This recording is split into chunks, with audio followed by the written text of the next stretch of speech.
Hey everyone, it's Jonathan and welcome back to Every Fairy Tale Ever. Today I'm joined by Callum from Once Upon a VHS and we're talking once more about Shelley Duvall's fairy tale theater. Last year Callum joined me for an episode talking about Shelley Duvall's versions of The Legend of Sleepy Hollow and Rip Van Winkle, and we talked about doing more from this show, so when I decided I was expanding my Cinderella series into more fairy tale princesses, I knew we had to do a few more episodes. As I'll be doing with the rest of this series, we will be talking about three characters, the big three popularized by Disney, Snow White, Cinderella, and Sleeping Beauty, and while these versions are very distinct from Disney's takes on them, they still have some very distinct inspirations sprinkled throughout them, however subtle.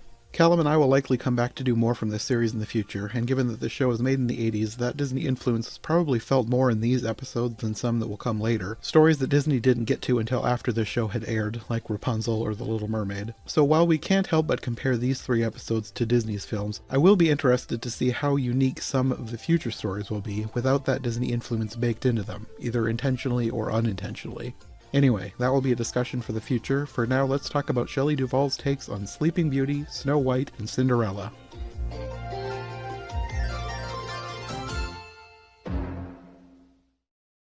So, for this batch of three, I liked these way better than the two we covered previously. Yeah, so last time I was on, I remember saying to you that, yeah, if you're interested in Shelley Duvall's fairy tale theatre, check out some of the episodes. Instead of Rip Van Winkle, like you're better off starting with something like Sleeping Beauty or Cinderella. Now, I stand by one of those. I still think Cinderella is a good starting point for coming to fairy tale theatre. Sleeping Beauty is a little bit of a stranger one, so I wouldn't necessarily start off with with Sleeping Beauty, but it's good. It's the first of the three that we're covering today. So, but I'm glad that you enjoyed them better than the Tall Tales and Legends version of Sleepy Hollow and the Rip Van Winkle episode. Yes, I will say Sleeping Beauty is probably my least favorite of these, but I still enjoyed it even though it was maybe I enjoyed it because some of it was so bizarre. It was fun and strange, especially Yeah. the fight at the end. Yeah. So one of the things that I really enjoy about Shelley Duvall's fairy tale theatre is the way that they present a version of the story which is quite classic and straightforward in its telling in most cases. Hmm. That it is quite faithful to the source, whether that's the Brothers Grimm or Charles Perrault or Hans Christian Andersen, wherever the tale comes from, they generally present it quite closely to the text, but they make some interesting choices usually in the adaptation. Hmm. And I think that's clearer with something like Cinderella, which we'll come to. With Sleeping Beauty, they have taken some wilder choices, I guess, with the way that they're telling this story and adapting it, which not all of them pay off, I would say. No. Um, but the other thing that I think is interesting is that these productions are obviously taking place after the Disney adaptations of stories Yes. of these stories. For the most part, there are a couple of interesting exceptions, like The Little Mermaid, for example, which the fairy tale theatre version of The Little Mermaid prefigures the Disney adaptation. That'll be interesting to get to some of those Mm. because I could definitely see some Disney influences in some parts of these. Yes, yeah, absolutely. So you mentioned the battle at the end of Sleeping Beauty, which definitely takes its cues from the Disney version, but takes it in a different Yeah, direction. I was just gonna say it's like they took the idea of the Disney version, but then it was like a Power Rangers battle or something. It Yeah, was so yeah, bizarre. yeah. It's ambitious. We'll give it that. It was ambitious. The other thing about each episode of Fairy Tale Theatre that I really like is that they give each one its own distinctive feel and aesthetic. Yes. And for Sleeping Beauty, rather than going for a traditional Germanic medieval setting, they give it very specifically a Russian setting, which Oh, gives it is quite a that what they different were doing? feel. Yeah, Like, I well, was trying, I like, think it so. wasn't like the accents weren't perfect. I was like, what is this Uh-huh. accent that they were trying to do here? Yeah. I guess Russian makes sense, but I was confused. Well, I Yeah. guess now that you mentioned Russian, the part where she's looking out the window, that is kind of a Russian architecture looking fairy tale-esque background that they drew for that. Absolutely, yeah, with the kind of domed, almost like St. Petersburg, isn't it? The domed Yeah, buildings, and I wonder if the decision to have this, I suppose Russian-esque, I suppose it's a yeah, fantasy setting that resembles Russia. I wonder if that was informed by the fact that Tchaikovsky, the composer of, the Sleeping Beauty ballet, the music that is yeah. used throughout this. Tchaikovsky's Russian, so I wonder if that was where that decision came from. That makes perfect sense. Yeah. And they even use some of that music in here, which it's nowadays that music is so tied to the Disney version that it almost was jarring to have it here, but you have to remind yourself, no, this was something that Disney used from even earlier. So, Yes, yeah, I did like the music because I do like the ballet. So, yeah, yes. I liked that they used that. It definitely does remind you of the Disney version even more though. Yeah, absolutely. But I think that by using the music, it gives it elevates it. I think it gives it a richness, Yeah. and yeah, I think it really works. I think it's a good decision to use the Tchaikovsky music. hmm Well, let's talk about the cast. I thought it was interesting that the main fairy, the evil fairy, is played by someone who was in an episode we previously talked about. That's right. Beverly D'Angelo as Henbane, the Wicked Fairy in this version. Yeah, and playing quite a different role compared to Katrina Van Tassel from Yes, Sleepy Hollow. she has range. And I tell you what, she is taking the opportunity to eat up the scenery in Oh, this. yes. It's really, really over the top, which is great, which Yeah. is a lot of fun. She's probably my favorite part of the whole thing. Even when she has the weird Power Rangers villain makeup. I really liked her. I think she really made this episode. Yeah, and I think the characterization of Henbane in this as not just a wicked fairy, but in this version, it's really playing on how petty and like Yes. capricious the fairies are. The fact that she has completely blown this out of proportion, the fact that she didn't have a dish dome over, on the table for her. Which actually is that specific detail was from the fairy tale because I looked it Yeah, up after I watched this to make sure yeah, yeah, absolutely. they did their homework. And that's the thing that is so rewarding, I think, as somebody who is a fan of these fairy tales in their original form and knowing what those little details are.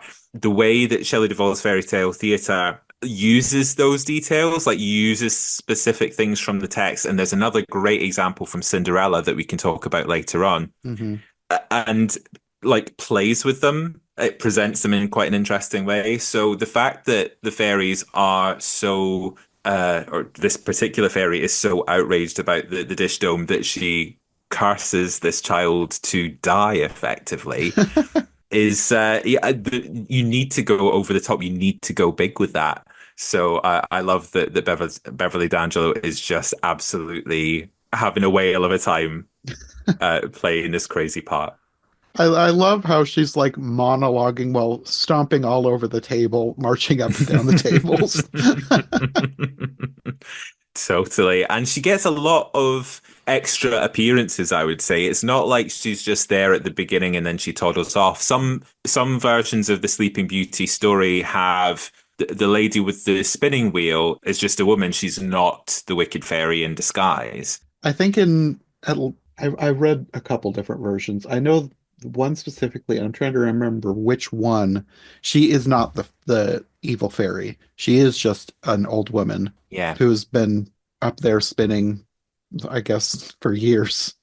Yeah. But I liked the detail of her pretending to be this old woman, and then her reveal and her over the top evil laughter. Yeah, over the top, like peeling that mask off as well, like Yes, that that kind of too. latex rubber face, and the fact that she is.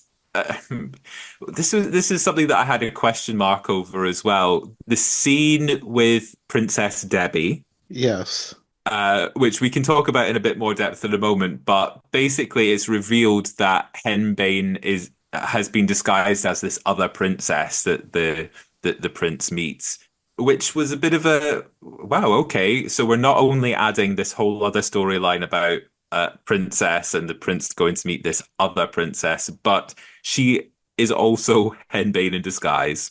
My question with that scene was like, was there even ever a real Princess Debbie? Because like she's talking to her mother. So did she Yeah. like do away with the real Princess Debbie and has just Yeah. replaced her? Yeah. So yeah, I think that must be the thing. I think, or maybe she's just like temporarily disguised herself as Princess Debbie and hidden her away for a moment to do this whole prank. So, but either way, it's a little bit of a strange decision. Yeah, that whole scene was like the oddest part of this whole thing because I was like, Yeah. is this from somewhere? And I didn't read through my whole book because I've got a book that like has a whole bunch of different versions of Sleeping Beauty. I Mm. didn't see anything that resembled this. I would need to like actually read the whole thing to find out, but it seemed I didn't see anything that resembled the prince finding some sort of a foreign princess. I think she was supposed to be like vaguely Arabian because she looked like she was dressed like Princess Jasmine. Hmm. Hmm. And I was like, I don't know where this came from. Yeah, I think it's understandable that when you have Bernadette Peters and Christopher Reeve in these roles, you want to give them plenty to do as Yeah. part of the episode, and you want there to be some more material for the actors playing Sleeping Beauty and the Prince, because really in the source material, there's not a lot for their Hmm. characters to do. There's not a lot for them to express. So I think it's an understandable decision to have this scene where you've got Princess Debbie, this other princess who is also played by Bernadette Peters. And later in the episode, you also see Bernadette Peters as actual Sleeping Beauty, with Christopher Reeve as another prince who is an unsuitable suitor for her as well. So that you've got them both double cast in these roles as the couple and then the unsuitable other versions of the prince and princess. So I understand the decision, but I don't necessarily think it is the best addition here. I wonder if there could have been other material they might have provided. Like the Disney version has all of this stuff with Aurora or Briar Rose and the fairies in the cottage and her Hmm. wandering around the forest and all of this. Like, of course, with any adaptation of Sleeping Beauty, you're gonna have to add some material there, right? Yeah. But I wasn't sure about this choice. I, both of their extra characters, I didn't necessarily like, and I didn't feel Mhm. like they felt like they fit into the story, but I liked the actors as the characters. Yes, I agree. I agree. I love Bernadette Peters. I think she is just fabulous. And Christopher Reeve, of course, as well. We've got two great performers, and they get an opportunity as well to play a bit of the comedy with Yes. these other characters. Particularly Christopher Reeve, I think, is having a great time playing this villainous fop other prince. His that like when he first came on the scene, I was like, wait a minute, is that Christopher Reeve again? In this horrible He little, yeah, get up with the he does goatee. such a good job as this character because I did not recognize him right away. And it's like a Superman thing because like he's so Mhm. different that you totally believe that it's two different people. And like if I was a little kid watching this, I would have no idea that that's the same guy playing the prince. Yeah, He's it's so good. yeah, And the he's really character is good. so bizarre. Like I was trying to like he seemed vaguely familiar and like my brain came up with like the strangest combination of what he might be trying to do. It was like he was a cross between Jim Carrey and Michael Jackson and John Inman. That is quite a combination. It was such a bizarre Wow. performance, but I loved Yeah. it. And yeah, he doesn't have a lot of screen time as that character, but it is memorable, right? Oh, very. Yeah, Bernadette Peters, as well as this whole Princess Debbie situation, she gets a musical number, right? Yes. She gets this song Nobody's Baby, which doesn't quite feel like it belongs here either. No, it doesn't. I I mean, we'll get to it in the other ones too, but there was at least one moment in each one where it was like they kind of stopped the story for music, whether it's just music or Mm, singing. hmm And I kind of felt like they were padding for time.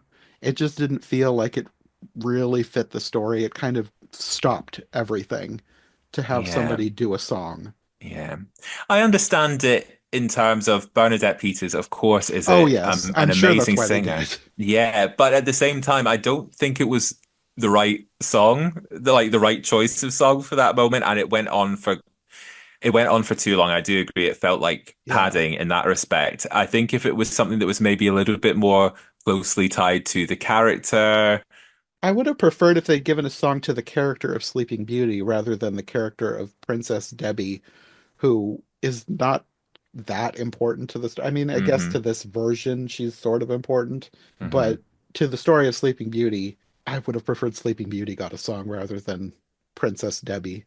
Yeah, true enough. Makes a lot of sense. But hey, there's it's not the strangest decision in this No, whole thing. not even close. Can we talk about the fairies? Like, so we've mentioned Henbane, but Yes. we at the beginning we've got all of these fairies who have been invited to the christening, and I quite like the choice that they've each got their face painted to represent a different like color of fairy, but that Mhm. they're all wearing the same sort of outfit. They've all got the same headscarves. So what is showing is their faces, which are all different colors. So um, we've got quite a camp male green fairy I liked as that part of detail. I liked him. Of all the ones yeah. that we don't really get to know, he was probably my favorite. He stood out the most. Yeah, there was quite some nice humor that was mined out of the whole gift giving aspect of the fairies being there, and they were each kind of granting all of these qualities. But the green fairy was like, why are you why are you giving that gift? You know, it's quite a bit of humor to be had. Well, I think my favorite line was after Henbane gives the curse. He calls her one sick fairy. Yeah, Henbane, you're one sick fairy. Yeah. Yeah. And the fairies all have this strange distorted effect on their voices as well to make them seem a bit otherworldly, I suppose. Yeah. It wasn't the best sound effect, but it was fine. Yeah. Yeah, it was fine. But we notably have Carol Kane as the Yes. pink fairy. So the youngest fairy, I suppose, who is able to soften the curse that Henbane puts on Sleeping Beauty. And Carol Kane is making quite a quite a performance choice with the voice that she gives this character, which is like this sort of lisping little girl voice that she talks in, um, which is strange, but yeah, go for it, Carol Kane. You know. It was kind of like the vocal effects for the other fairies. I didn't love it, but it was fine, I guess. Yeah, yeah. I did like Carol Kane as this character though, because I didn't know who Carol Kane was until have you seen the show Unbreakable Kimmy Schmidt? Yes, of course, That's yes. that's where I first, well, I thought I first had seen her, but then I found out later that she's the wife of Miracle Max in The Princess Bride. That's Like, right. oh, I guess Yeah. I knew her a long time ago and just didn't know she has so much makeup or a mask or something on in that movie. So she's unrecognizable. But after I Yeah. saw Unbreakable Kimmy Schmidt, I loved her in that. She's hilarious. So I Yeah, she's enjoy so seeing so her in funny. anything. Yeah. And again, she as much as I'm not so sure about this voice choice for the character, she's memorable, right? Yeah, You always she is one of the things that I remember. Her and Henbane as the two dueling fairies are definitely something that whenever I think about fairy tale theatre generally, those two faces come up. yeah, definitely. We've also got this strange section at the beginning of the episode. Now, I've read and like seen lots of different versions of the very outset of the Sleeping Beauty story where you've got the king and queen wishing for a child, like they want to have a child. And this version, This version is wow. so strange. Yeah. Yeah, so I've read versions where it's like the queen is sitting by a pond and like a fish. I think she speaks to a fish or a frog or something like that. And there are other versions where she speaks to a fairy and she says, "Oh, there's nothing I would like more in this life than to have a child." This version has the king and queen sort of talking about that, and the queen saying, "Oh, I wish I could hear the pitter patter of little feet," and the king says, "Elves," and and the queen is like, "Not quite." And then she opens up this like music box, and there's a little fairy or elf or you know, I wasn't sure what it was supposed to be. yeah, Because because like they it couldn't have been a fairy because it like we've seen that yeah fairies are these colorful magical people that are yeah. about the same size as regular people. Yeah, perhaps it was an elf in that case then, like a different Maybe different so. kind of mystical creature, But but why does she keep it in a box? no idea. Absolutely no idea. But I tell you what, that elf or miniature person has some advice for the queen Which you on don't how hear, but it seems to be like giving her literal advice about literally making a baby. It's so weird. It's yeah. like what like who wrote this? Yeah, yeah. And that I think that's part of the thing with this version of Sleeping Beauty. What I feel like it is doing is an affectionate parody of Sleeping Beauty as a fairy tale. It's like, Sometimes I did feel like that. yeah, it's not quite to the extent of something like Shrek or anything like that. Mhm. But I would say that compared to other episodes of fairy tale theater, this one plays with the elements of the fairy tale a bit more. It has a bit more of a satirical version of the tale. And it feels like a lot of the characters are in on that, like the fairies, the king and queen to some extent, but not Sleeping Beauty and the prince. Yeah. The Sleeping Beauty and the Prince feel like they are very much in a straightforward version of the fairy tale. We even with the setup of the story, we've got a woodsman telling the story as a framing device, right? Yes, but he's the prince is actually there too, so he's like telling the story Yes. before it's even finished. Yes, exactly. So there's that quality to it. It's almost I don't It's very meta. yes, meta. Yeah, that's where I was going with that. And the fact that you've got the prince and the squire, they have switched places, like they're pretending to be the other one. That also adds a layer of meta to some extent to the story. Also, the squire's name is Squire Tuck. Oh, I groaned when they said that. I was like, really? Was this supposed to be a joke? I think it was, but it was a very Oh, dumb joke. yeah, Somebody thought it was funny enough to get it through the writer's room, but it was like, really? yeah, yeah. Oh dear. And then so between that and then at the end of the episode you've got the animated vines, like these terrible like it looks like somebody was just shaking some cables. The And playing the like a vines. tiger's growling noise. Yeah. Crazy stuff. But I do like the Power Rangers villain version of Henbane turning into this fire-breathing giant with sort of dragon makeup. And I can't figure out how I feel because on the one hand, I liked it because it's so ridiculous. But like if mm, I was judging this as an actual adaptation of Sleeping Beauty, I don't think I like it on that grounds. I like yeah, it because of her, like how she plays this ridiculous scene. yes, yeah, It and doesn't that make a whole whole lot of sense, but I uh-huh. enjoyed the performance. Yeah, yeah, me too. Welcome to my reality. It's very yeah, and there is something a bit surreal about that. It's not just the fact that they have this projection behind her, like the sort of solarized effect of this battle going on behind her, and then the prince cuts her fingernail or her thumbnail, and then that defeats her, and he throws yeah, I just was thinking I very missed strange. something because like I Hmm. that's what it looked like to me, and then she was defeated, and I was like, okay, That's it, yeah. that's it. Yeah, very silly. But again, I liked that there was a nod to the Disney Sleeping Beauty, but it didn't feel like it was a wholehearted lift from Yeah. they didn't have the budget, clearly. They did not have the budget to make a big animatronic dragon for that scene. So they were like, do you know what? Let's just dress up Beverly D'Angelo as a witchy like dragon creature.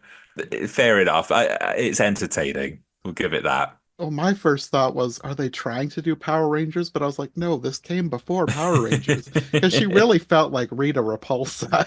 Yes, yeah. Now you mention it, very Rita Repulsa. Just Amazing. so over the top, and just the giant towering villain cackling down. It was just, this feels Power Rangers to me. Really does. Maybe that's one of the reasons why I like it. When I remembered it, yeah, this isn't one of my favorite fairy tale theater episodes. And although I did recommend it as one to check out last time I was on the pod, it's maybe not one that I would begin with, but it's fun to see all the different choices that they made. I would say it's a better place to begin than the two that I began with the last time, because I did Yeah, enjoy this a lot more than those. But then as I continued and watched the next two that we'll be talking about, I liked them a lot more than this. yeah, So this is my least favorite of the three that we're talking about today, but I still liked it better than the other two that we talked about. yeah. No, I would agree with that. I guess it's not important, but the scene where the fairy freezes the whole castle, Yes. they didn't seem to be very consistent with how this magic worked for everyone. Yeah, some people were asleep, others were freeze framed, like A when couple they're people just straight up vanished. yeah. I know she's a young and inexperienced fairy, but I would expect that some of her magic would have a bit of consistency, you know? Yeah, yeah, it was very odd. Like, again, I don't think it matters. I had to stop and like, okay, what? Because like the one guy's like decorating a cake and a bit of frosting freezes midair, but then the Yeah. king and queen have time to go sit down and fall asleep together. It's like, yeah, it's Yeah. not really consistent, but I guess it doesn't matter. Doesn't matter. But yeah, it would have just made more sense, I think, if they wanted to have that effect of the frosting freezing in midair or shaking out the bed sheet and that freezes in midair. Just freeze everybody. Don't have everybody else falling asleep, you know? Yeah. One other thing about Sleeping Beauty in particular, out of these episodes, there is a lot of innuendo and close to the bone humor in this. So not only that opening scene with the king and queen learning how to make a baby. Well, the whole thing with Princess Debbie too. Yeah, that was pretty full on, you When I know? was watching this, I was like, this feels so weirdly adult. Is that what this show is? Because I didn't remember stuff like that in the previous two that we talked about. But then it's not like Yeah. that in the other two. So maybe this was just a weird one-off where they decided to throw in a bunch of adult humor that just didn't really Yeah, feel like it fit. yeah, and I guess this was the earliest of the three episodes. We're covering these in chronological order. So I think perhaps at this stage, this must have been part of one of the early seasons. They were still figuring the show out and just quite how far they could push the tone in different directions. Hmm. And yeah, I think this one, not that there's, anything necessarily wrong, but the way that some of the risque humor in this is used just doesn't quite gel with either the rest of the episode or the rest of the series. So Hmm. it was quite strange to see. It just felt so out of place. Yeah. Like there's a way to do humor for the grown-ups that it's like Animaniacs. Did you ever watch that growing up? Yeah, yeah, yeah, It's yeah. like they had a lot of adult humor in that, but it's stuff that is very easily taken two ways. Hmm. It works one way for the kids, it works one way for the adults. So you can watch it as a kid, and then when you watch it as an adult, you find things that you never noticed. You appreciate different things about the show for completely different reasons. But this doesn't feel like that. This just feels like they just threw in some adult jokes that they're not going to be taken one way by the adults and one way by the kids, and it's not like the kids are going to notice something in some of these scenes and they're like, going to be like, what is that? And then it might lead to uncomfortable questions with mommy and Yeah. daddy. Yeah. It's just, Yeah. it felt odd compared to other versions of adult humor in kids media. It just didn't feel like it was incorporated well. Yeah. I suppose one of the things about Shelley Duvall's fairy tale theatre is I think that it was always designed as a piece of entertainment for the whole family. And Yeah. that's one of the reasons that they get all of these big name actors that Shelley Duvall as the executive producer and creator of this was like, right, well, she's got all of these famous friends. And, the very first episode was The Frog Prince with Robin Williams and Terry Garr and, bringing all of these famous, recognizable actors in so that, yeah, it's fairy tales, it's kids media, something for families to watch together, though, because you've got the star power draw of the cast that are in Hmm. each of these episodes. And yeah, I can see why they might have been using the earlier episodes to just gauge, well, how can we balance this show that is appealing to both younger audiences and to adults that will be familiar with these big stars. But yeah, in Sleeping Beauty, I don't feel like they got the recipe quite right. Yeah. It needed a couple rewrites. Actually, I probably would have just taken out Princess Debbie altogether. That was such, Yeah. it was such a weird addition to the story. I don't really think it was needed. I did like Bernadette getting to do more than one thing and being this completely different kind of a character, but it Hmm. just felt weird in the story. Even if it hadn't had any weird adult humor, it was an odd addition either way. Yeah. I will say though, I did like Bernadette Peters and Christopher Reeve as this prince and princess. Like they're kind of perfect for this. Like I would never have guessed them to be like European prince and princesses, but like you have to have some kind of suspension of disbelief for these. So I liked them Hmm. as a prince and princess. I going into this, I had no idea that Christopher Reeve was going to be in this show. So that was a nice surprise. A nice surprise. Yeah, funnily enough, actually, just before we watched these episodes, I watched Superman, the original Richard Donner Superman with Christopher Reeve for the first time in a long time, and it's really made me appreciate what a great screen presence and actor Yeah. Christopher Reeve was. I haven't seen it yet, but there's a documentary that was released recently, which I think is called Super Slash Man, which talks a bit about his life and obviously the sort of circumstances of his disability later in life. Hmm. And yeah, Christopher Reeve just seems like yeah, a really interesting guy and yeah, like I say, a great screen presence. And I think he and Bernadette have great chemistry in this episode too. Yeah, they do. They're a good pairing. Yes. He's such a great actor. I think he's so underrated. Hmm. I haven't seen much that he's done other than like superhero related things, but every time I see him in something, I'm just reminded how great he was. Yeah. Especially his scene towards the end of this with the completely different prince. Yeah, getting to show his range as an actor. And again, it's one of the delightful things about fairy tale theatre is getting to see these actors that we might have seen in other things, in maybe more dramatic roles or maybe more, roles in that aren't kids' entertainment necessarily, but getting to see them in this context, sometimes being able to play a bit more of the comedy or the lighter side or something maybe just a little bit different for them. And I think the actors really enjoy that opportunity too. Another example from a different episode is Jeff Goldblum plays the wolf in The Three Little Pigs. I've seen a clip of that. I haven't seen that episode yet, but I've seen a clip and yes, that Yeah, he's him still bringing Jeff that. Goldblum, definitely. Exactly. Bringing that Jeff Goldblum charm, but in the fairy tales, the Three Little Pigs is quite entertaining, I think. Yeah. Well, let's move on to Snow White. This one I Hmm. enjoyed a lot more than Sleeping Beauty. Yes. I think I liked Snow White, the character, better than Sleeping Beauty too. Yes. Even though I really liked Bernadette Peters, this character of Snow White, I did really like her. Yeah, this Snow White again takes some cues from the Disney version, but I think that they characterize her in a different way. It's not just about her being sweet and innocent and a good homemaker for the dwarves. Do you know what I mean? I think there is a moral purity to this Snow White, which really comes Hmm. across.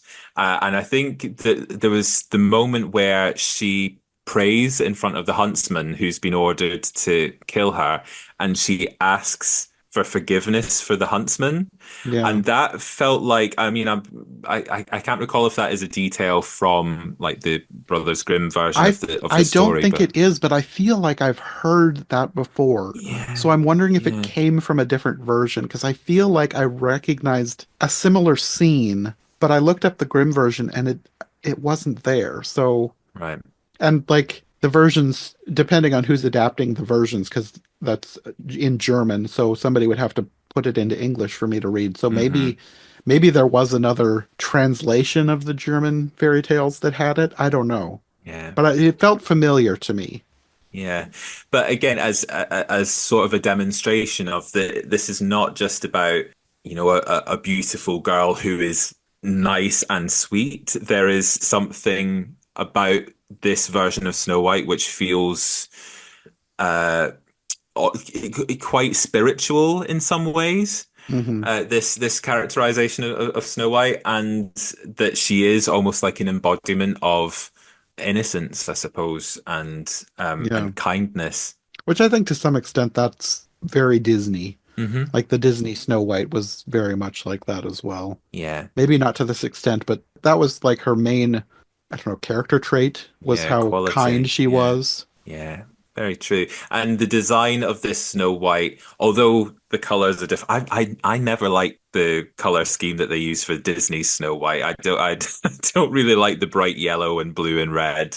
But this Snow White has sort of pinks and yellows and sort of quite like subtler colors, but Yeah, she still has the like bobbed the hair. Yeah, hair with the ribbon, which it feels like a little bit of a nod to the Disney Snow White, but also going in a different direction. yeah, yeah. It was very Disney Snow White-esque, but not the same. It was Yes. like they took some inspiration, but then did their own thing with it. Yeah. But the hair was like the most notably Disney part of her.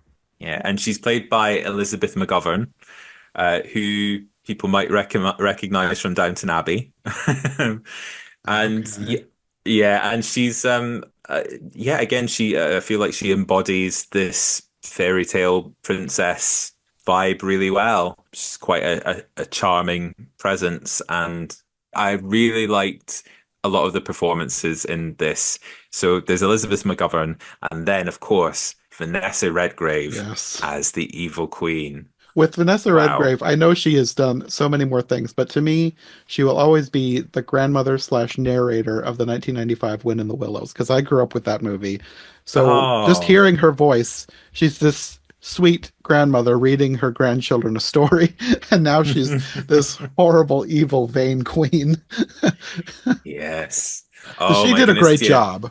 Totally. Yeah. I thought they give her a lot of material to work with in this. Oh, They yeah. give her the quite long speeches about her vanity and look at my exquisite lashes and all of this stuff. The oddly specific details about her own face that she's obsessed with. Yes. Yeah, I loved that detail. I thought that was so fun to include as something about this version of the Queen. Uh-huh. And yeah, uh, Vanessa Redgrave also partly in the way that the Evil Queen is styled here. And again, I really like the aesthetic choices. I think the design of this Queen is inspired by the work of John William Waterhouse, that his painting of the Lady of Shalott. looks a lot like this design of the Queen with the long red hair and the kind of the dress and the robes and things.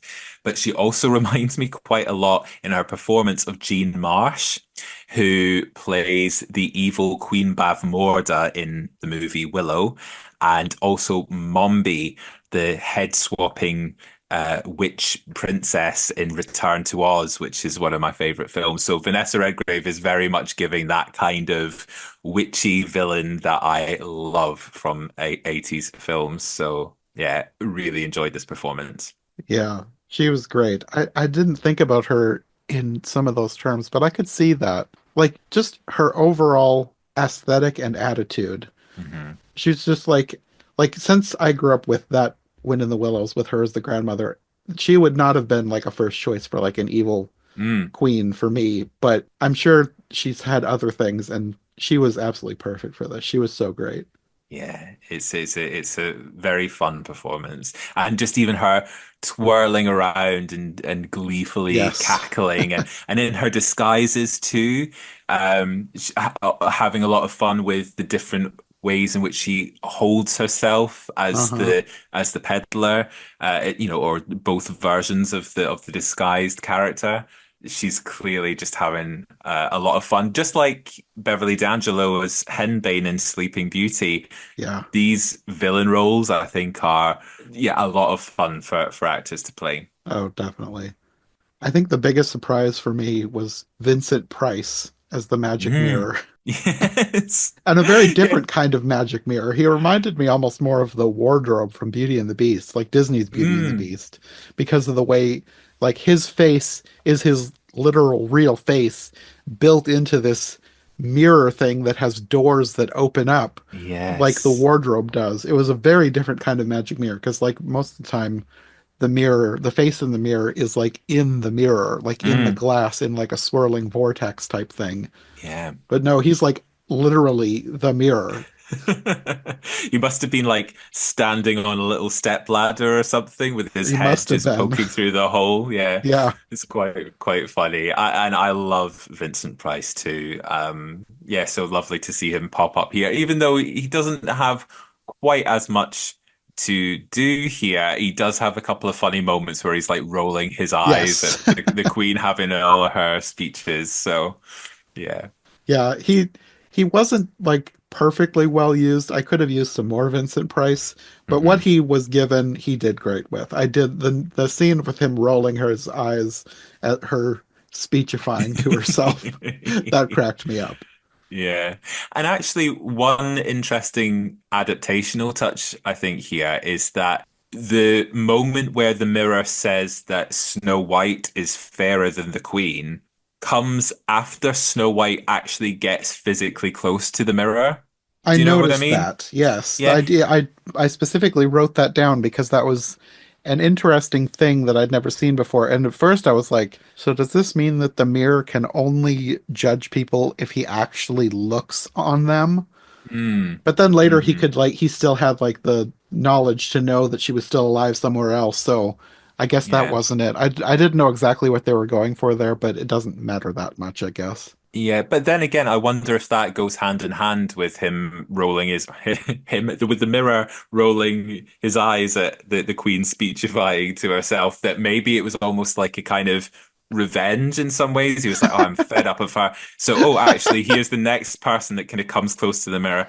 Oh, actually, she's even more beautiful than you. So, how'd you like them apples? I like that interpretation, but then he kept selling Snow White out, so he must not have liked her that True. much. Like he literally told her exactly where she could find her. So, There is that. were you familiar with this prince? I didn't recognize him from anything. Rex Smith. Rex Smith, so as far as I know, he's more known as a musician rather than an actor.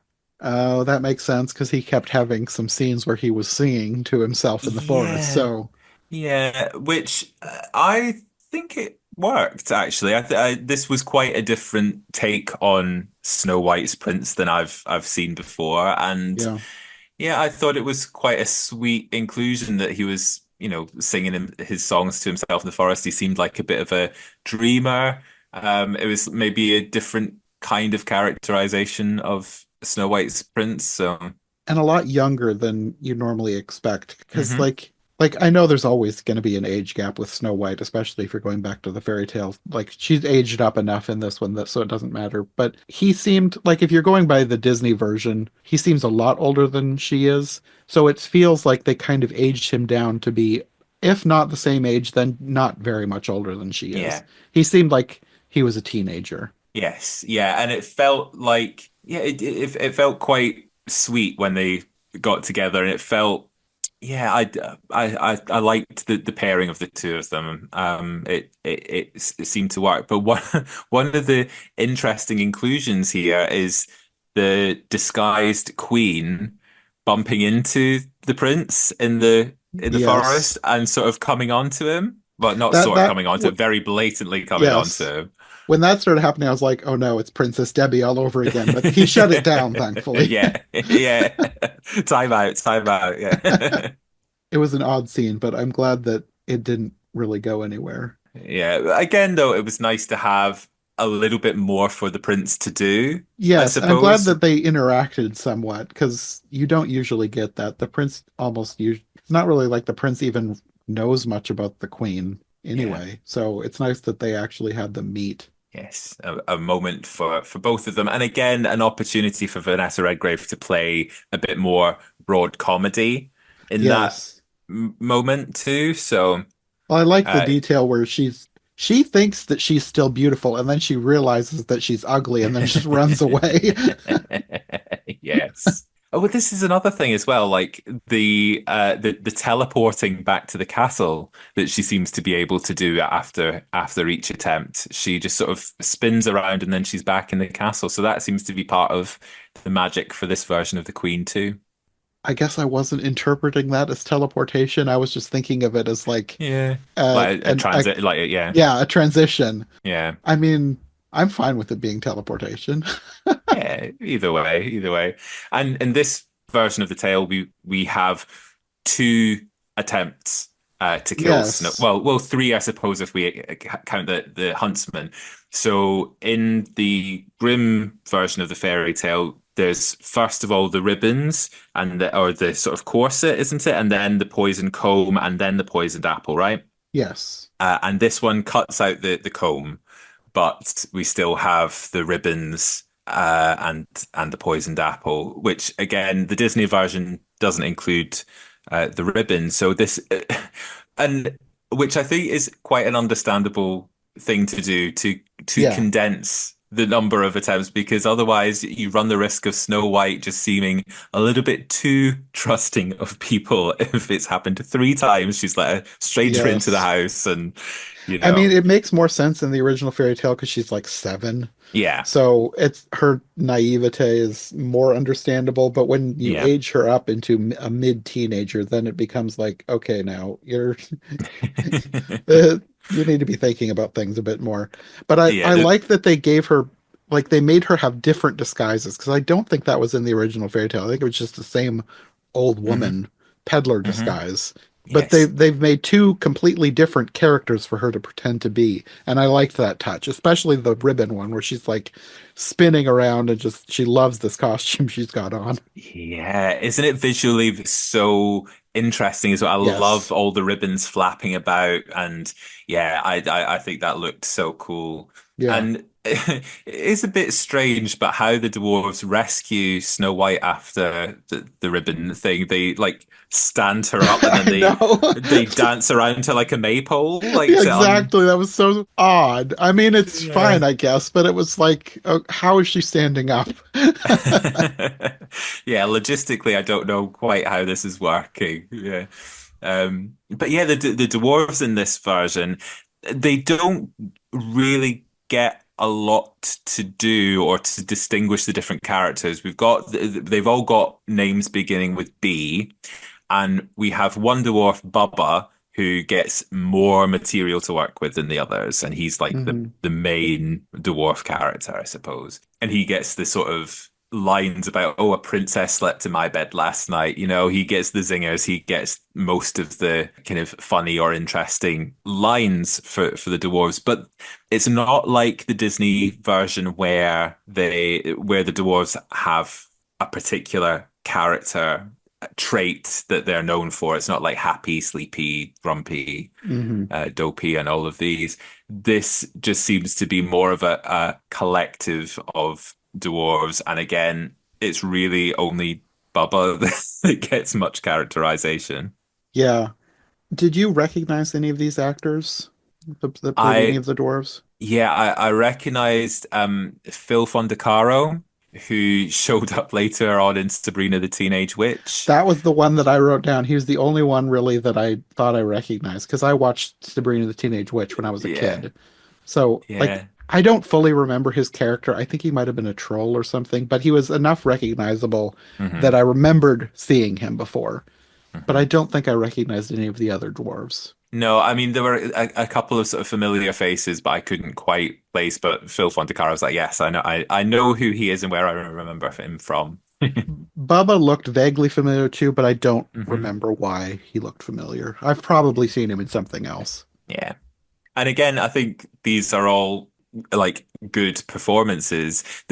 There is one scene where each of the dwarves is introducing themselves to Snow White and they're kind of like staring into the camera, which I think was a bit of a strange choice directorially, but again, I get it. It's from Snow White's perspective and they're looking at her. But yeah, I think you've only got an hour with Yeah. these fairy tale theater episodes and you're not going to quite have the space to do things with the characterizations of the dwarves that you might get in. There was a version in the early 2000s with Miranda Richardson playing the evil queen, and they gave like the dwarves a little bit more to do in that, you know. This adaptation, like it doesn't feel rushed. It does feel like it has room to breathe, Hmm. but those breaths aren't taken in the places where you would expect them to be. I think that's how I felt about it too, but I wasn't sure Yeah. how to say it because, like, I felt like there was enough time, but not in the right places. Because it Yeah. didn't feel like there was enough time for Snow White to, like, live with the dwarves and get to know them, but they felt like they were acting like they knew her so much better than they should have with the short time that they spent with her. Mm. Hmm. Because, like, it really was only a couple of days, I think. Yeah, totally. And they became very quickly reliant on Snow White, you know? Yeah. Um, and similarly, it goes, and I guess part of this will be constraints on the production, but it pretty much goes from Snow White running away from the huntsman to immediately coming across the cottage. I know the whole thing about the scary forest and stuff is a very like Disney invention and isn't really part of the fairy tale itself, but it did feel a bit abrupt that it was straight to the dwarf's cottage, you know? Yeah. I guess that didn't really bother me because I mean without like straight up copying the Disney version, there's not much that she can do except wander around the forest and Yeah, they only have an hour, so yeah, true enough. I think the only casting choice left that we should definitely mention is that Snow White's mother is played by Shelley Duvall. Yes. And this is something that I really like about fairy tale theatre too. Shelley introduces each episode and does her, hello, I'm Shelley Duvall in tonight's tale, blah, blah, blah. And sometimes Shelley will show up in a role in an episode, sometimes in a smaller role, like as Snow White's mother here. And sometimes she plays the lead, like she plays Rapunzel and she plays the main character in Rumpelstiltskin. Hmm. So yeah, so it's lovely to see Shelley pop up in a role here. Yeah, I liked seeing her. I was hoping that she would have more to do, but then I remembered, oh wait, she's gonna die. So, Yeah. and She she does a did. bit, yeah, yeah. She comes up with a name for Snow White, you know. Yeah. So one of the things that I like about this adaptation too is that it doesn't go the Disney route with the true love's kiss breaking the spell. That it Which keeps the isn't from the thing. fairy tale. So Yeah, I like that exactly. they didn't do that because then it would have been even more copying Disney. Yeah, so they kept this thing from the fairy tale of like w when they're moving the coffin, like the piece of apple sort of jostles out of Snow White's throat, and that's what wakes her up. So it's not really anything directly to do with the prince or anything like that. Anyway, it's just like it's something that happens. So Yeah. I like that they stayed. Again, this is the thing. Fairy tales are constantly readapted and retold, and different Yeah, elements come into play. But in this instance, I like that it was faithful to the Brothers Grimm version of the story, that original telling, because it feels refreshing in this context. Because yeah, a lot of the people watching it, ourselves included, I'm sure we will be more familiar with the Disney version of the telling of this story.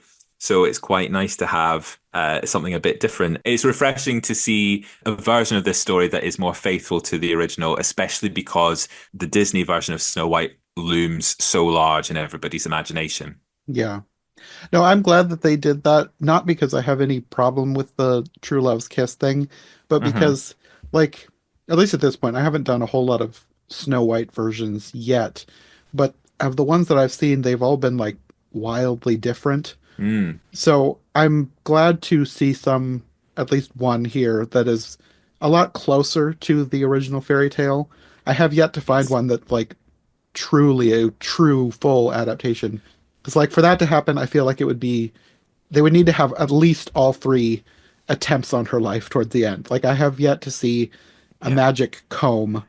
Yeah. I might have had that in one, but then they went to the apple and they didn't do the ribbon. So they always like skip one. Or if they do three. Usually the apple is the one that everybody knows, so they just go straight for the apple.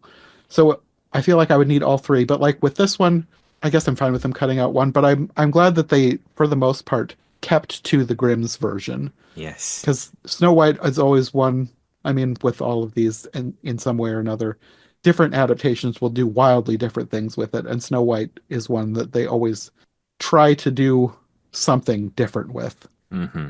It was kind of Hmm. rare to have like that specific detail. I like that they kept that specific detail because you usually don't get that. It's usually true love's kiss that wakes her up. It's not usually the coffin gets jostled and the apple falls out of her mouth. So I like that that's such a specific detail that I really like that they kept it. Yeah, me too. Me too. There is one version of the story, a film off the podcast. We've talked about canon movie tales, Oh and yes. yeah, and the canon movie tales version of Snow White. Again, this is something that in some aspects has not aged well, but it does have the three attempts. As far as I can remember, it does have the Queen making the three different attempts on at killing Snow White. Okay. And it also has a pretty, I wouldn't say it's faithful to the Grimm's fairy tale, but it has a pretty intense ending for the Queen in Hmm. that version, which I won't spoil, but I'll let you watch that for yourself and see what you think. But speaking of the ending for the Queen in this version, we've got a fate worse than death for her, in all the mirrors just turning black and her not being able to see her own reflection, which might be even worse than the red hot iron shoes, you know? the thing Maybe that I not. liked about the thing that I liked about this ending was her over the top reaction to like you said this to her. I guess this is a fate worse than death because she's just like screaming and running around. She's like she is so upset about this, and then she collapses, and then the mirror Mhm. looks straight into the camera and says, "The end." Yeah, that's it. It's about ending. Amazing. Right, that's it. I love that. Yeah, yeah. The end. Yeah, perfect. Vincent Price is great, even when he didn't have much to do. I Yeah. loved the little details. Totally. Something else I love about this episode is the score. I really like the score in this episode, and the organ music, the sort of spooky organ music that plays Mm, when the Queen is sort of doing her witchcraft and all of her magic stuff. And that really stuck with me actually, that organ music. I think it's quite eerie and quite haunting. So yeah, I like this score of this episode. yeah, everything about her like her potion scenes, I think were well done. Mm, yeah, me too. Overall, I would say that this is a decent episode of fairy tale theater. It's not one of my standout favorites, but it's solid. Yeah. Yeah, and again, I don't have any particular complaints about it other than some of the pacing is a bit off, but it also isn't one of the standouts. I really like the performances. I think particularly Vanessa Redgrave, Vincent Price, and Elizabeth McGovern all put in good performances. But yeah, it's just not quite a top tier fairy tale theatre episode. I mean, since I haven't seen a whole lot of them, I can't say for sure, but I will say that as I watched through these, because I watched them in the order that we're talking about, this one was my favorite up until this point. Hmm. Okay. Because like I didn't dislike the first two we talked about. They were fine. They had interesting things about them. And then I liked Sleeping Beauty a lot better than those. It had some odd choices. So then this one was so much closer to the fairy tale that I really liked this one. Yeah. But I think the next one we'll be talking about ended up being my favorite of all of them. So they just kept going up for me. So we'll see if that holds in going through more in the future. But at least for now, the show just keeps getting better. Yeah. Yeah, totally. Moving on to Cinderella. I think this was probably my favorite of these three, of the five that I've seen now altogether. Yeah, this is definitely the best of those five, I would say. And yeah, and my favorite. I would say this is one of the best fairy tale theater episodes. Okay.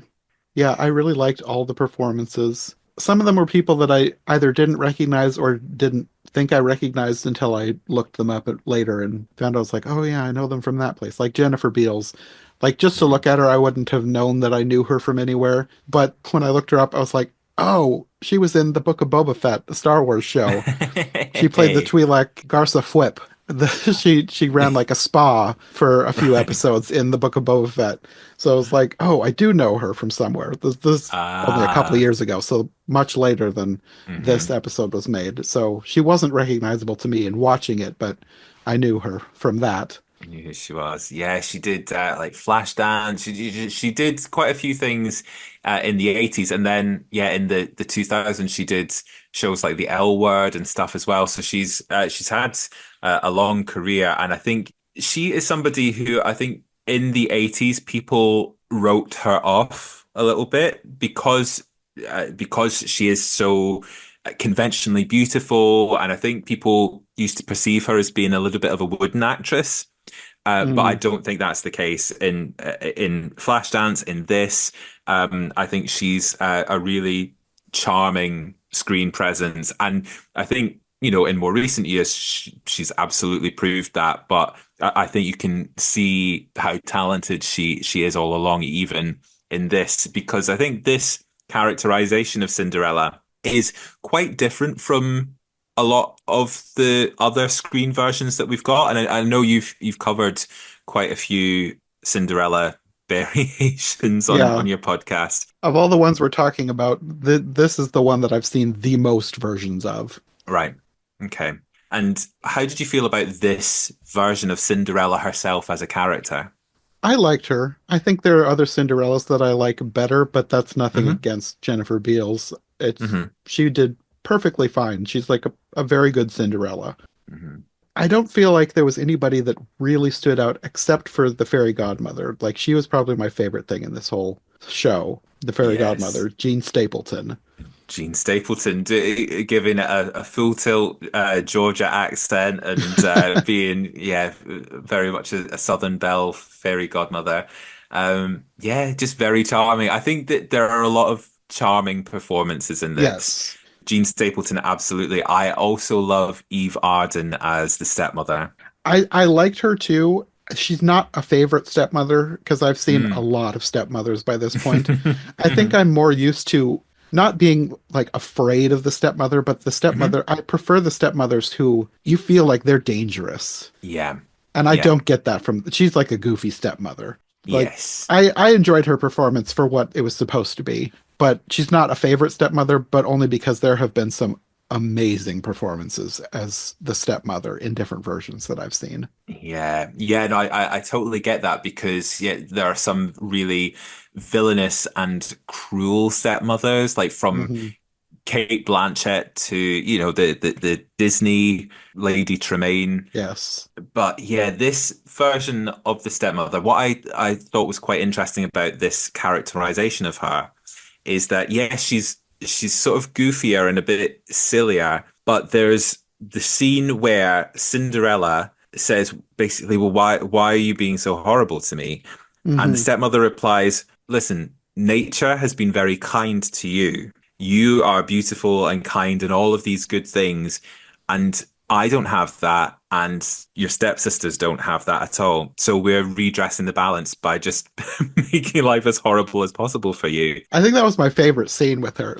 Yeah. Like, this is pretty much the driving force behind the stepmother and the stepsisters to some extent in Hmm. most versions, but they don't ever say it. Yes. Like, this one comes out and straight up says, "You're beautiful. We hate that. So we're taking Yeah. things into our own hands and we're getting back at you for something you can't even control." Yeah, and I think there is something that is really cool about that being outright stated and it not just not that there's anything wrong with it being sort of subtext in the way that it's done in other versions Hmm. of this, but because as part of Cinderella's characterization as well, I think they do a really good job of making it so that Cinderella like stands up for herself a bit, but it's not like Hmm. she Cinderella doesn't come across as a doormat, but she also doesn't come across as like, well, how has she not got out of this situation already? Do you know what I mean?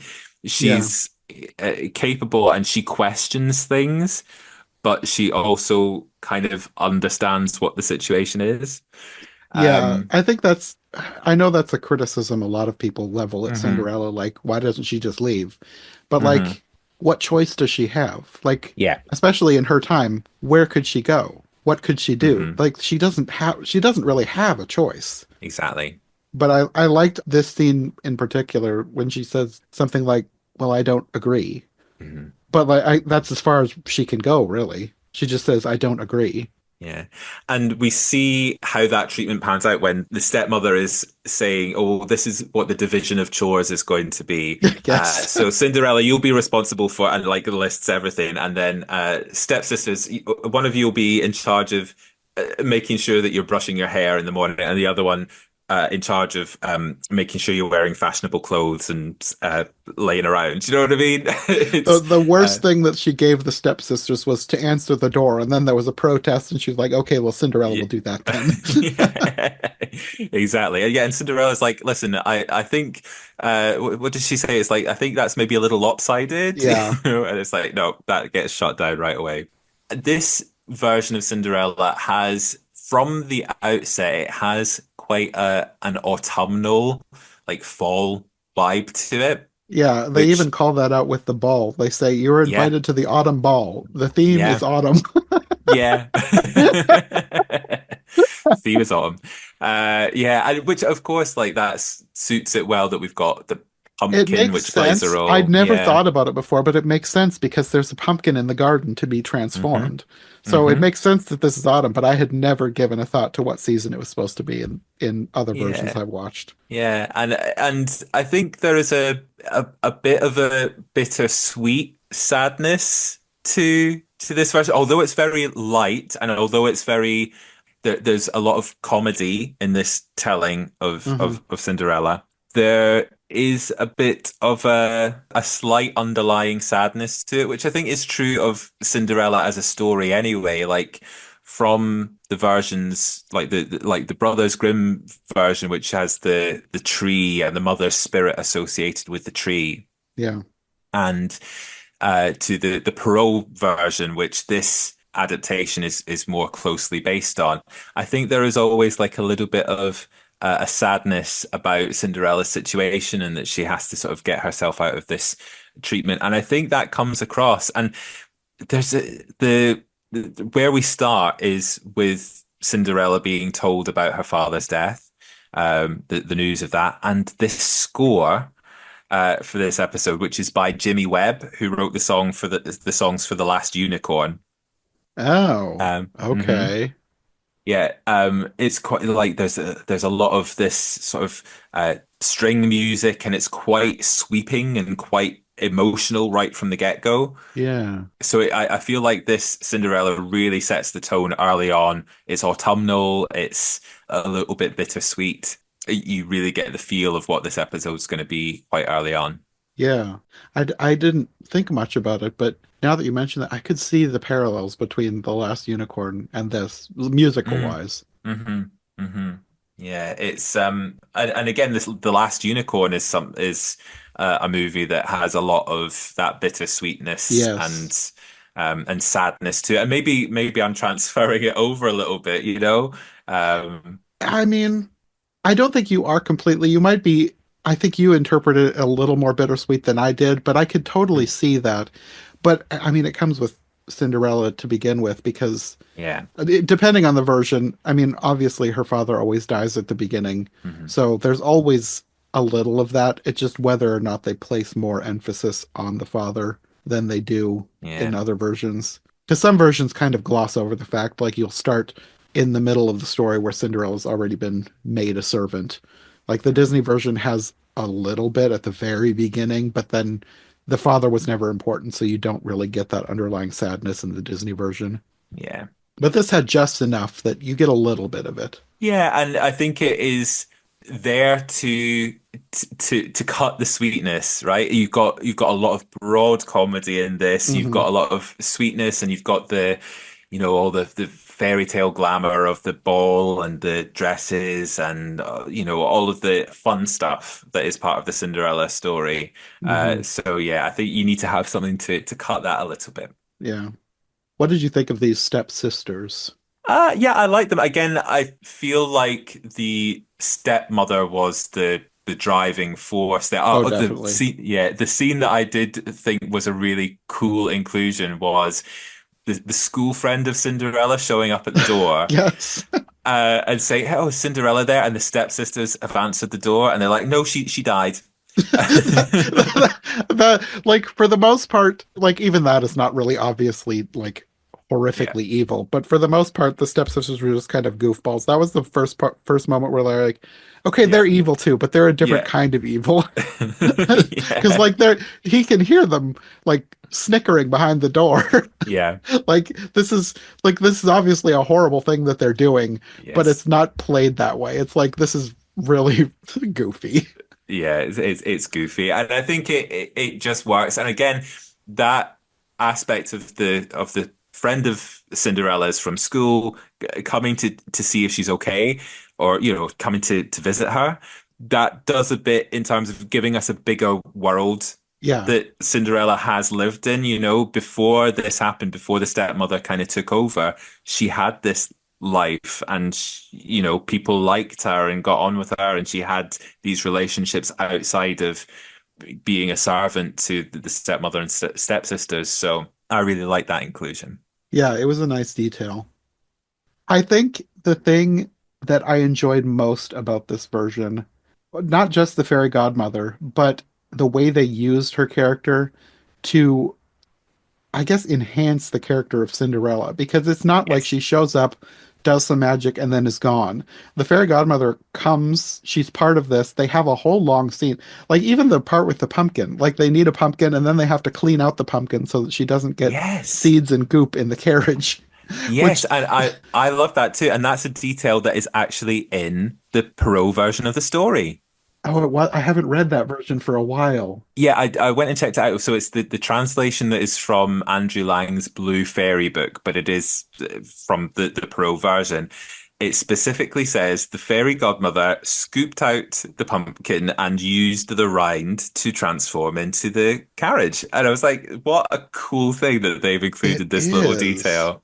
That is interesting. Yeah, but it also makes practical sense because no, you don't want all that goop and seeds when you're riding in the carriage. Well, I was gonna say that plot point of there being goop in the pumpkin, like that is not something that I would have ever thought about. But there is one version of Cinderella, well, sort of a sequel to Cinderella. Have you ever seen the Disney sequels, like the direct-to-video sequels?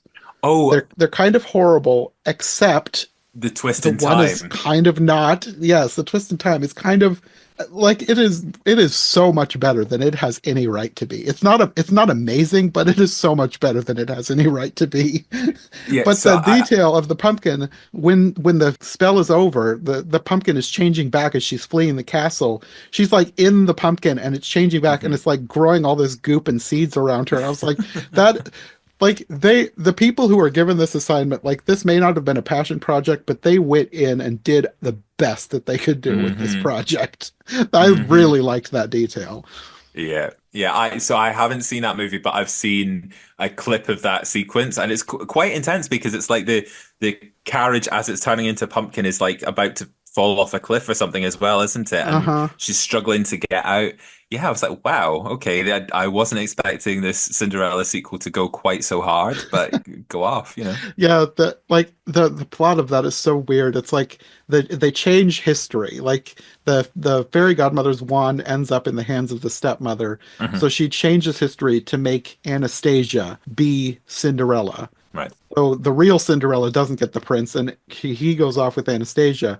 But like to me, this sounds like the stupidest idea for a movie you could ever think of. But they did it well. For Yeah. whatever reason, they were like, okay, we know Cinderella 2 was awful. Let's fix things and make this one better. Like it's like it's so much better than it has any right to be. A twist in time. Who knew? A highlight. Yeah. But that scene specifically, the her talking about scooping out the pumpkin to get the goop and seeds out, it reminded me of that scene because I had Hmm. never like obviously it's a pumpkin, but I had never made the connection of like the pumpkin is full of stuff that should Yeah. be gotten rid of because like it's magic. You could just magic Yeah. away the goop and seeds. But I liked that they stopped and scooped it out. Yeah.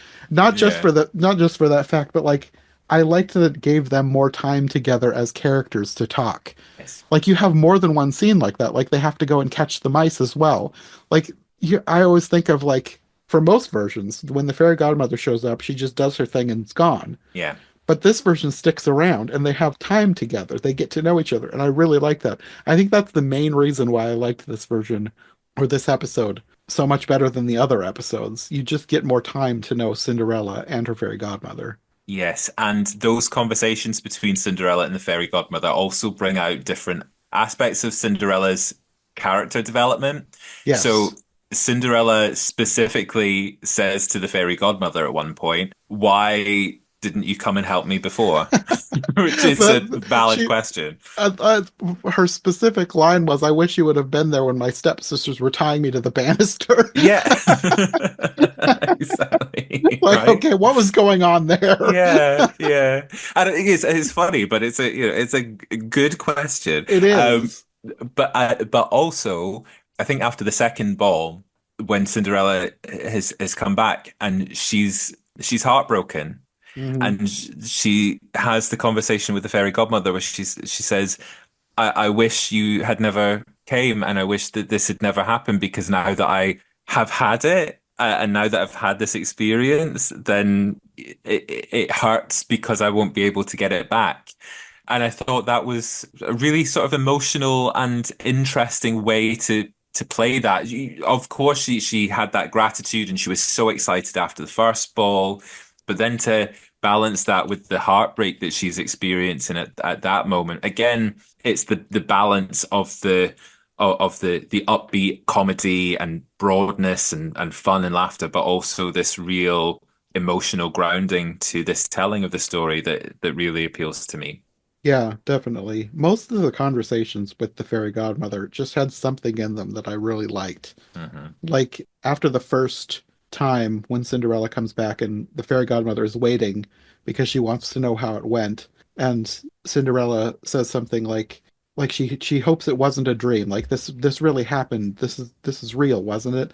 And the Hmm. fairy godmother says something like, "Well, what is reality really?" Just she had a lot of great lines. Like I really Yeah. like this fairy godmother. Yeah. Did you see me poof next to you? Like, Yes. yeah, she's a lot of fun. And again, Jean Stapleton is just having a great time, eating up the scenery, having a lot of fun playing the fairy godmother, and we love to see it. Yes. I also loved her line at the end when the prince asks like if she's coming to the wedding or something, and she's like, "Of course, who's gonna give her away?" Yeah. And yeah, actually, speaking of the prince, I guess we have to talk about Matthew Broderick showing up as the prince and quite a specific characterization of the prince in this case, that he's quite awkward. And Yes. I love that. I love this choice to make him a bit quirky and have this like awkward energy, which of course Matthew Broderick has. Anyway, that's, a quality that he brings to a lot of his performances. But Hmm. I think that it really works for Cinderella's prince because this is a story about two characters who have been quite sheltered, right?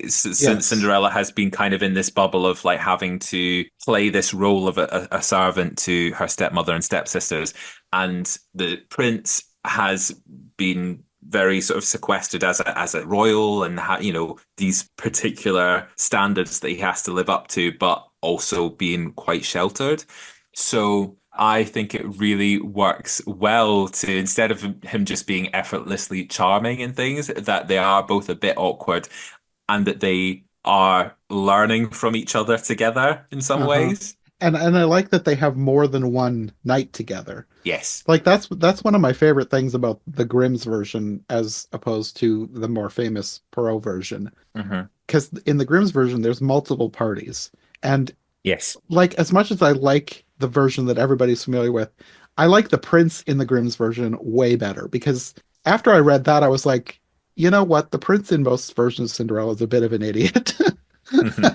Like trying to find somebody based on the shoe, which Yeah. in this version they transfer that to the father, like it's the father's idea, but the prince still thinks it's a great idea, which I was like, is it though? Yeah, but we can forgive it Yes, for this but it's a time, yeah. fairy tale. It's one of those Yeah. things where just go with it. It's fine. Yeah. I will say I think the first ballroom dance sequence goes on for too long. That's what I when I talked, I think in the Sleeping Beauty part about the musical sequence. This is the part that I Yeah. was talking about from this one. It's not a song, but it's just them dancing to music, Yeah. and they're not talking, and they're just dancing, and they're Hmm. dancing, and it Hmm. keeps going. Hmm. Yeah, I think it's well performed, and the idea behind it is obviously to show them getting closer, and Yes. yeah, it's and I get it, but it, I, I think maybe that could have been trimmed down just a little bit more to give some time to something else, but Yeah, I think if this had been a full movie, I don't think I would have hmm minded as much, but this is less hmm than an hour, so it just yeah, felt like a really long time. That yeah, said, they do give them a long time to get to know each other, which is one thing that I really appreciated about this version, yes, because not only do the narrator specifically say that they were there for hours talking, which you don't always get the sense that that much time has passed in different versions of Cinderella. yes, But then she doesn't lose her shoe, and then there's another party, which hmm is a thing like they've combined the Perot and Grimm's version for this because there's multiple parties in the Grimm's version, but only one that everybody knows about, the big ball from the Perot version. hmm So I like that they yes, kind of combine those two elements for this because it gives them more time to get to know each other. Because for a lot of versions of Cinderella, you just have to. It's another thing like trying the shoe and everybody like, oh, it's a fairy tale, just go with it. But I like that they got to know each other and that it actually felt like they were falling in love rather than yeah, just they danced together and now they're in love. Like this yeah. felt more real. Absolutely, yeah. And like both in the time that it's given in this version, but also in the performances, it feels like there is a genuine connection between these characters, and that it isn't just like, yeah, love at first sight. That they kind of get to know each other, and yeah, I think it's really sweet. Yeah, definitely. It just feels so much more natural this way. Yeah. And the other great thing about having two balls is is that she gets two different dresses. I So thought that too because I was like, okay, are they just gonna reuse a dress? Like I didn't know how big the budget on this was gonna be, but I thought it was yeah, nice that they actually gave her another dress. yes, because the first one is ugly and the second one is much nicer. I was like, when I watched it, I was like, okay, is it just me that I think I don't like this dress? It's like this is like the dress from Beauty and the Beast, but if it was made badly. Yeah, that's exactly what I thought as well. It looks a little bit like Belle's, but like a like a version that you order off the internet and it doesn't come out the same way. Yeah. The Wish.com version of Yeah, the Belle's Wish.com dress. bell dress. Yeah. I did think it was funny though that her stepsisters absolutely loved this dress because to me it was like an ugly dress, and I was like, okay, well that tracks that they love this thing. Right up their street. Yeah. Yeah, I think there's another aspect of this telling is that there is something about humor in this version, like as a plot thing. The fact that Cinderella and the fairy godmother have these like gotcha moments at each other, and that's really paid off at the end when it's revealed that Cinderella has the other glass slipper and she pulls it out of her pocket and she's like, "Oh, I was looking for the other one of these." Yeah, That I feel like that was really like a lovely way to put like a little bit of a twist to the story, and give it like something just a little bit of a lift and something extra. And the fact that when the prince comes to the house, like they go through the whole thing of like the stepsisters try on the shoe and what have you.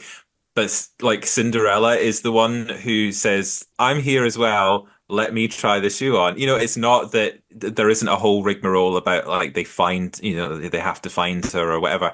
It's Cinderella just saying, "Let me have a go," and then the fact that she's got the other glass slipper is quite fun. hmm I think for a lot of my favorite versions of Cinderella, they do add something to this scene because Hmm. I mean, this one has time constraints, so they can't add a more dramatic bit where she gets locked in a tower or Yeah. sold to somebody. They made this one work, and I thought that the way they did it was good.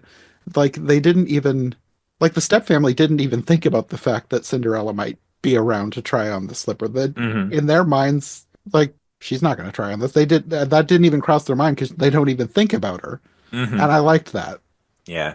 And then you've got the aspect where when it is revealed that yes, Cinderella is going to be marrying the prince and blah, blah, blah, blah, the stepmother is like, "Oh, okay," and she realizes that would still mean that she's going to be part of the royal family, and then the fairy godmother is like, "I'm going to turn you into rabbits."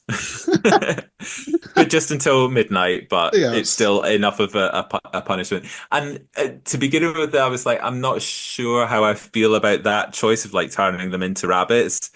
But I guess if we're thinking about the Brothers Grimm version where they get their eyes plucked out by the birds and goodness knows what else happens, and then Yeah. it strikes quite a nice balance between them not getting any punishment at all Yeah.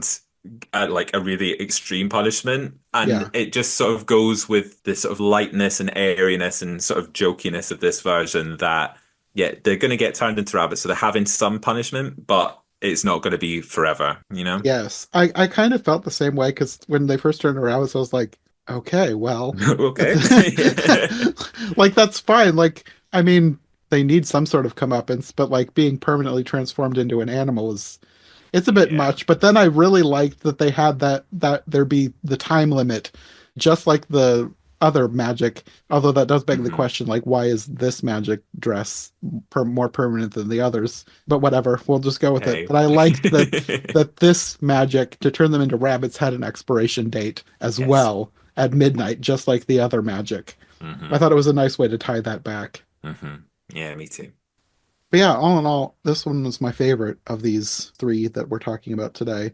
And I'm hoping that there'll be more that I know you said this is probably one of the best episodes, but Yeah. I'm more looking forward to more episodes than I was after just watching the two that we watched for the first podcast.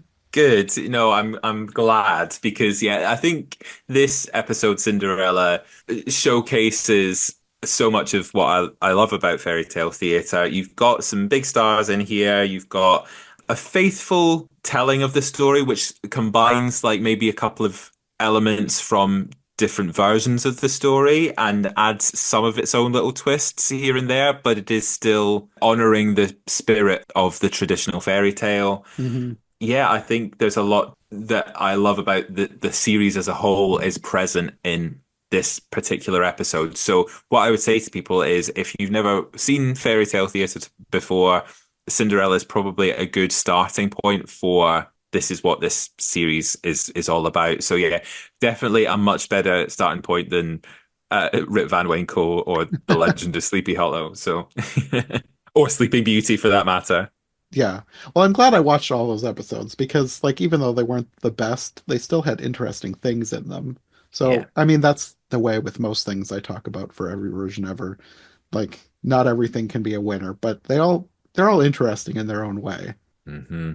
Definitely. And especially for somebody like you who's comparing all of these different versions that have been done on screen through the decades, seeing all the different choices that different screenwriters and directors and casts and filmmakers have, the choices that they've made in telling these stories that we've become so familiar with. You know, we know the basic beats of the Cinderella story, so finding different ways to make that fresh and interesting and to do things like maybe a little bit differently, but again, staying true to what is important about the fairy tale. I think fairy tale theater as a show is a really interesting case study in that. So Yeah, definitely.